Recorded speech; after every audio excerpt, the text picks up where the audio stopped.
Day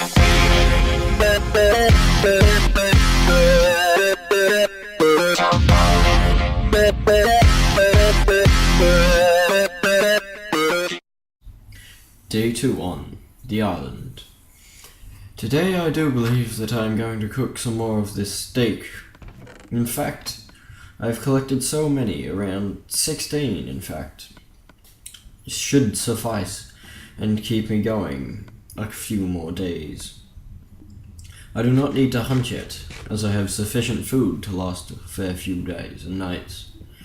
I decided that I will clear out a wall and a little area for myself in my new cave. My new home, in fact. This section and area does not seem like anywhere else I've been before. It's underground, it's dark, it's cold, and at night I can often hear things coming deep below the cave, especially beyond the wall. Yes, that's right, I call it the wall. It's wooden. It's where I built the pathway to block off monsters and the terrible creatures that inhabit this island before.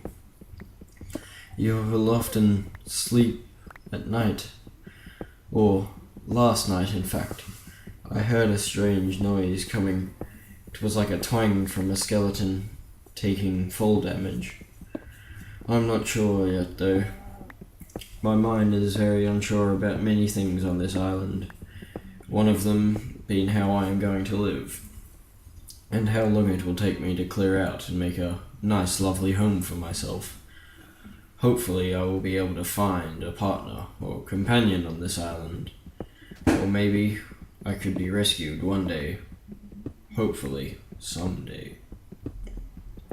At the moment, I do not have the required tools to make a boat and escape this island. Yes, I do know that boats are only made from sticks and wood, but I don't want just any boat.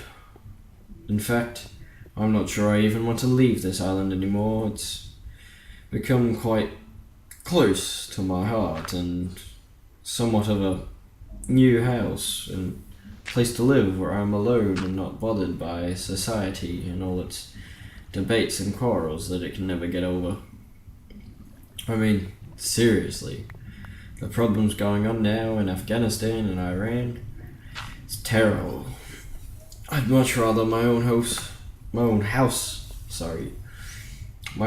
such as this one, where I'm alone away from all the people and troubles that society brings, where I don't have food problems and I have plentiful stocks of steak for myself, and only myself, to eat and drink.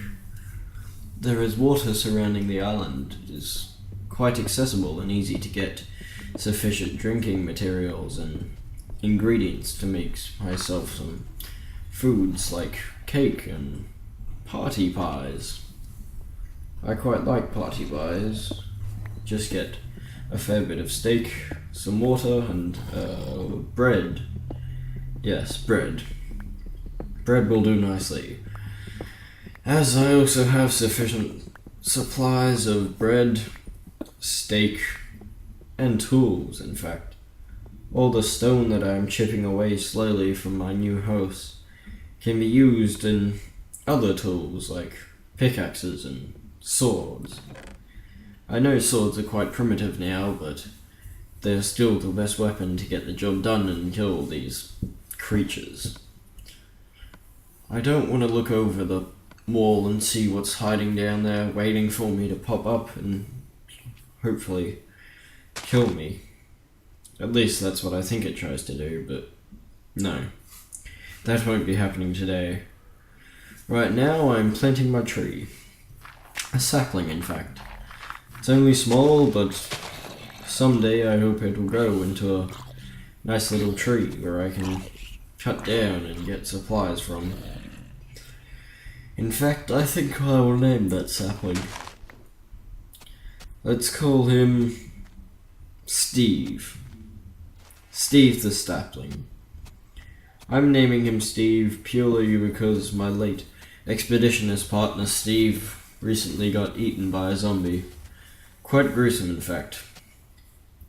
there was one of these pig-looking things around the island, and Steve went to trap it.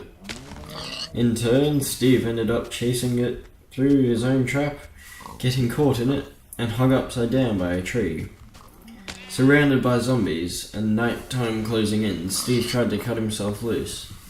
I was not able to get down between the cliff or hillside.